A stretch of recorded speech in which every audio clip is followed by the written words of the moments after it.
నువ్వు లైఫ్ అంతా ఎప్పుడు లీడ్ చేస్తావు, ఎప్పుడు అత్తమామని చూసుకుంటావు, మొగుడిని ఎప్పుడు చూసుకుంటావు, నువ్వు నీకు మైండ్ మెచ్యూర్ లేకుండా పెళ్లి చేసుకుని ఏం చేస్తావు నాకు అర్థం కాదు. ఒక 18 సంవత్సరాలు అబ్బాయికి ఒక 22 23 సంవత్సరాలు వచ్చిన పెళ్లి చేసుకుంటే పోలీసుల దగ్గర నుండి పెళ్లి చేస్తున్నా శాఖ దాంట్లో ఖర్చు మిగులుతాయి, మీకు తిండి ఖర్చు మిగిలిద్ది, అన్ని ఖర్చులు మిగులుతాయి కదా మీకు. ఏం ఆగలేకపోతున్నారు పెళ్లిళ్ళు. అసలు నిజంగా మోనాలిసా అంత మంచి ఫేమస్ అయ్యి అంతగానో మంచి స్థాయిలో ఉండి ప్రేమించి పెళ్లి చేసుకోవడం తప్పేం కాదు, చేసుకోవచ్చు. కానీ ఏంటంటే ఒక ఏజ్ లిమిట్ చేసుకొని చూసుకుంటే బాగుండేది. నిజంగా చాలా బాధ అనిపిస్తుంది. ఎందుకంటే ఇండస్ట్రీలో ఒక మంచి స్థాయికి రావాలి, మంచి పేరు కావాలంటే టైం పడుతుంది. అలాంటిది ఆమె నైట్ కి ఫేమస్ అయిపోయి అంత దూరంలో ఉన్నా సరే ఆమె ఫేస్ కట్ చూసి, ఆమె స్మైల్ చూసి, ఆమె మెయిన్ కళ్ళు చూసి ఆమెను ఫేమస్ చేశారంటే మామూలు విషయం కాదు. అప్పటికే చాలా ఫేమస్ తర్వాత మంచి మంచి సినిమాలు చేస్తుంది, తెలుగు ఇండస్ట్రీలో కూడా వచ్చిందని చెప్పి చాలా మంది ఫ్యాన్స్ మంచిగా హ్యాపీగా ఫీల్ అయ్యారు.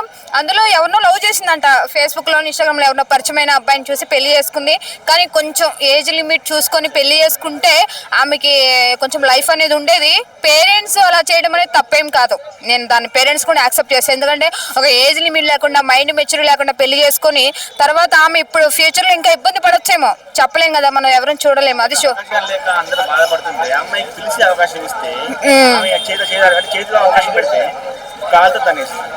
అవకాశం పెట్టింది కరెక్టే కానన్నా ఏమో తన ఇండస్ట్రీ అంటే సినిమాలు ఏమి ఇంట్రెస్ట్ లేకుండా వచ్చేమో, లవ్ మీద తనతో హ్యాపీగా లైఫ్ లాంగ్ ఉండాలేమో, సినిమాకి దూరంగా ఉండాలనిపించింది, చేసుకుంది.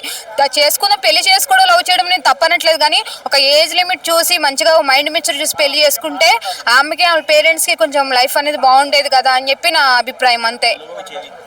అది కాబట్టి దయచేసి అందరూ ఒకటే చెప్తున్నా, ప్రేమించి పెళ్లి చేసుకోవడం తప్పేం కాదు కానీ కొంచెం ఏజ్ లిమిట్ చూసి. ఎందుకంటే మన 16 ఏళ్ళకి 17 సంవత్సరాలకి పెళ్లి చేసుకుంటే నీ 22 సంవత్సరాలకి నీకు ఇద్దరు పిల్లలు సక్కన ఉంటున్నారే.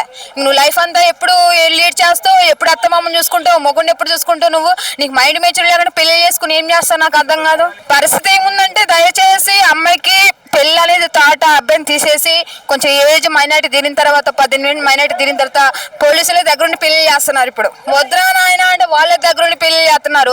కొంచెం ఏజ్ వచ్చిన తర్వాత ఆగండ్రా నాయన, ఏజ్ అయిపోయింది, ఏజ్ ఉన్నంత సేపు ఏమో తిరుగుతారు, ఎంజాయ్ చేస్తారు. కొంచెం ఏజ్ లిమిట్ అయిపోయేంత వరకు వెయిట్ చేయండి. ఒక 18 సంవత్సరాలు అబ్బాయికి ఒక 22 23 సంవత్సరాలు వచ్చిన పెళ్లి చేసుకుంటే పోలీసుల దగ్గర నుండి పెళ్లి చేస్తున్నా శాఖ దాంట్లో ఖర్చు మిగులుతాయి, మీకు తిండి ఖర్చు మిగిలిద్ది, అన్ని ఖర్చులు మిగులుతాయి కదా మీకు. ఏం ఆగలేకపోతున్నారు పెళ్లిళ్ళు. నీ అమ్మ తిప్పి కొడితే బయట ఉన్న ఖర్చులు మీరు పోషించలేదు, దమ్మ సొత్తు లేదు మీ దగ్గర. పెళ్లి చేసుకుని ఏం చేస్తారో నాకు అర్థం కాదు. మీరు దయచేసి అమ్మాయికి 18 years కంప్లీట్ అయిపోయిన తర్వాతే అదే అబ్బాయితో మళ్ళీ పెళ్లి చేసుకోవాలని చెప్పి కోరుకుంటున్నాను. ఎందుకంటే ఇప్పుడు అమ్మాయికి సోషల్ మీడియా మొత్తం బయట అంతా పెళ్లి అయిపోయింది, వాడే మొగుడు అని చెప్పి మొత్తం తెలిసిపోయింది. కాబట్టి ఇంకెవడో దేకడం. కాబట్టి 15 సంవత్సరాలు అయిపోయిన తర్వాత వాడిచ్చి పెళ్లి చేసుకుంటే బెటర్. ఇండస్ట్రీలో ఎవరు తప్పు చేయకుండా ఉన్నా అందరూ తప్పు. కానీ ఏంటంటే అందరూ తీసి కెమెరా అవతలు చేస్తున్నారు, ఈ అమ్మాయి కెమెరా ముందుకు వచ్చేసింది, అంతే తప్పు. ఇంకా నయ్యం ఈ ఫేమస్ అయిన తర్వాతే కొంచెం ఇష్టమైన చూసి పబ్లిక్ లో పెళ్లి చేసుకుంది. కొంతమంది ఇంకా పెళ్లి కాకుండా ఉంటున్నారు చాలా మంది. కాబట్టి దయచేసి ఆమెకు మైనారిటీ తిన్న తర్వాత ఎవరినైతే ఇష్టపడిందో వాడితోనే పెళ్లి అని కోరుకుంటాం అంతే.